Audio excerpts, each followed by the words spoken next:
لەگەڵمان بارزان علی جێگیری بەڕێوەبەری ئۆفیسی کەرکووکی دەستگای خێرخوازی بارزانی میوانە لە کوردستان 24 ئەم کاتت باش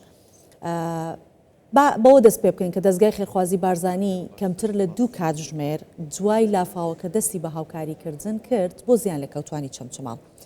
ئەم ئامادەیی دەستگای خێرخوازی بارزانی ئەتوانین بڵێن ڕۆژە لە باکوورە، ڕۆژە لە ڕۆژاوایە، ڕۆژە لە باشوورە، ئەمە لەکوێوە سەرچاوی گرتووە؟ بەناوی خی گەورە میهرەبان ئەم کاتێ مولایەک باش بێت سڵاو لە بینەرانی کوردستان 24 دەستگای خێرخوازی بارزانی بە ئەزمموی خۆی کە ماوەی زیاتر لە 20 ساڵە خزمەت دەکات ئەم ئەزمموی بۆ دروست بووە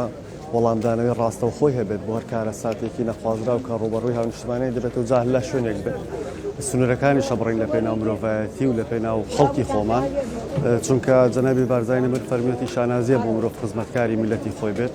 ئەم وتەی جەنابی مەلا مستەفامان لەسەر سەرمان ڕاگرتووە لە ماوەی کەمتر لە 2 کاتژمێردا تیمەکانی ئێمە لە دەستگای خێرخوازی بارزانی گەشتە شوێنی حەدەسەکە کە ڕووداوەکە لە چەمچەماڵ بوو بە دیاریکراوی ناحەی شۆڕش چەمچەماڵ لەگەڵ ناحەی تەکیە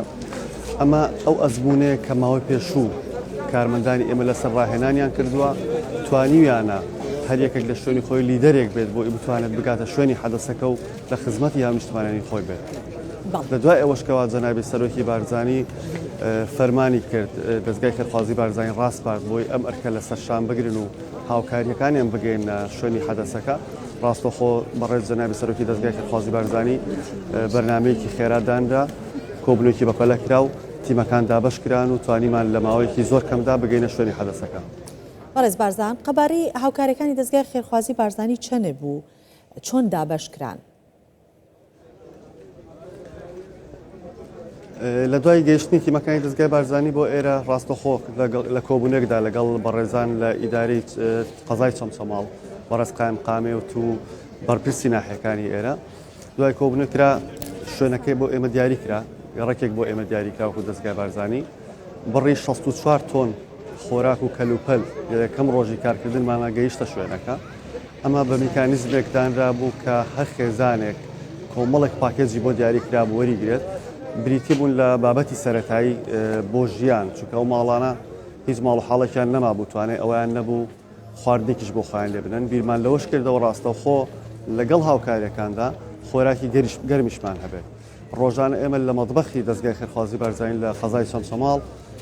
بۆ هەر ژەمێک خۆراکی 2000 خێزان ئامادەکرا بە سیارەکانی دەستگای بارزانی و بە کارمەندانی دەستگای بارزانی ئەگەینا بەردەم ماڵەکانیان جگە لەوەش بابەتەکان بریتی بوون لە دابەشکردنی سۆبا کەلوپەل جلوبەرگ خۆراکی وشک لەگەڵ بەتانی و دۆشک و سەرین و ئەو کۆمەڵە پێویستیە کەوا خێزانێک بۆ حاڵەتێکی سەرەتایی پێویستی پێێتی و لەگەڵەوانشدا نەوت و گەرمکەرەوە سۆبا دابین کرا بۆ هەر خێزانێک لە خێزانانی کە زیانمەند بوون لەو گەڕەکەی کە بۆ ئێمە دیاری کرابوو. پێتان وایە هاوکاریەکانی دەستگای خێرخوازی بارزانی توانی وەڵامدەری ئەو پێداویستیانە بێت کە بۆ زیان لێکەوتوان هات بۆ پێشەوە؟ هاوکارەکانی دەستگای بارزانی لە چەند خۆناغێک تێپەڕی یەکەم خۆناغکە ئێمە هاتین سەردانی قەزای چەمچەماڵمان کرد چوین سەردانی ئەو خێزانانمان کرد کە بەهۆی لافاوەکە ماڵیان هەمووی قوڕولیکتە بوو یەکەم هەنگاو دەستمان بەوە کرد کە ماڵەکانیان لەگەڵ پاکەینەوە توانیمان کۆمەڵێکمان لە ناحەی شۆڕش ناوەندی چەمچەماڵ پاک بکەینەوە کە زیاتر لە 130 ماڵ بوو ئەمانە بە تەنکەری ئاو دەڕۆشتن کارمەندانی تیمەکانی ئێمە و خۆبەخشانی ئێمە هەڵسان بەوەی کاوە ماڵەکان پاکەنەوە ئەمە قۆناغی یەکەمی کارکردمان لە قۆناغی دووەمدا توانیمان خۆراکی گەرمیان پێ بگەینی کە هیچ پێداویستێکیان نەمابوو تا بتوانن خۆراکێک بۆ خۆیان ئامادە بکەن بۆ منداڵەکانیان ئامادە بکەن قۆناغی سێم کەلوپەلەکانمان دابەش کرد بە سەراندا خەڵکی چەمچەماڵ شایردی ئەویان دا بۆ ئێمە وەکو دەستگای بارزانی کە هاوکاریەکە لە کات و ساتێکی زۆر باشە گەشتە فریای ئەو خەڵکە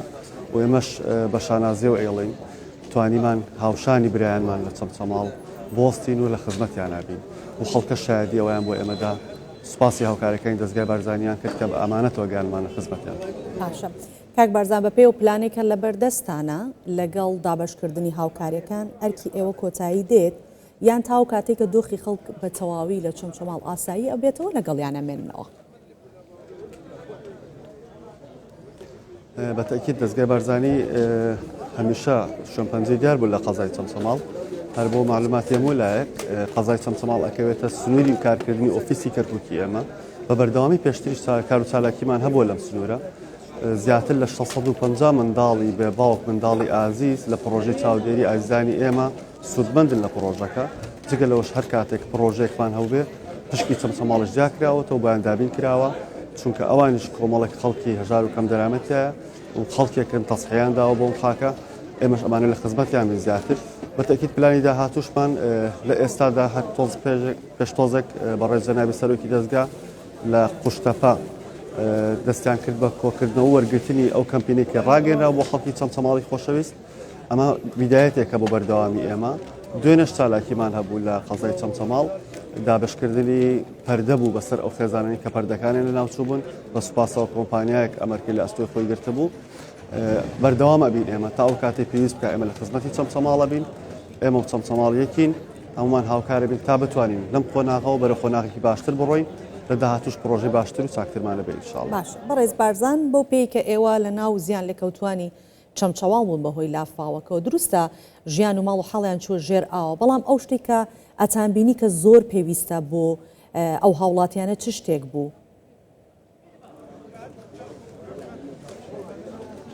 خەڵکی چەمچەماڵ خەڵکێکی زۆر بەڕێزن خەڵکێکن بەڕاستی عزەتی نەفسیان بەرزە ئەوە ملیان بینیوە لە کاتی مەدانی کە سەردانی ماڵەکانمانە کرد ئەم خەڵکە پێویستیان بەڕاستی بە هاوکاری زیاترە پێویستیان بەوە هەیە لە ڕووی خزمەتگوزاریە و زیاتر هاوکاری بکرێن پێویستیان بەوە هەیە کە هاوکاریەکانیان بەو بابەتی زەرر و زیانەکانیان لە کەلوپەلەکانی ناوماڵەوە و بەتایبەت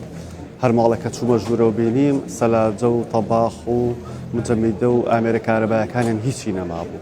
ئەمانە بەڕاستی زۆر زەرورن بۆ ئێستا بۆ قۆناغی ئێستا و لە داهاتوشدا من داواکارم بەڕاستی کار بکرێ سەرەوەی کە پرۆژەی خزمەتگوزاری زیاتر بگاتە ئەم سنوورە چونکە بەڕاستی پێویستیان پێێتی ئەو ئاوەڕۆکانیان وەکو پێویست نییە شەقامەکانیان وەکو پێویست نییە ئەمانە بەڕاستی شتی زۆر زۆر گرنگ و سەرەتایی و خێران بۆ ئەم سنوورە. دەستەکانت خۆش بێ سپاس دەکەین بارزان علی جێگری بەڕێوەبەری ئۆفیسی کەرکووکی دەستگای خێرخوازی بارزانی میوانی کوردستان 24 بوویت سپاس دەکەم.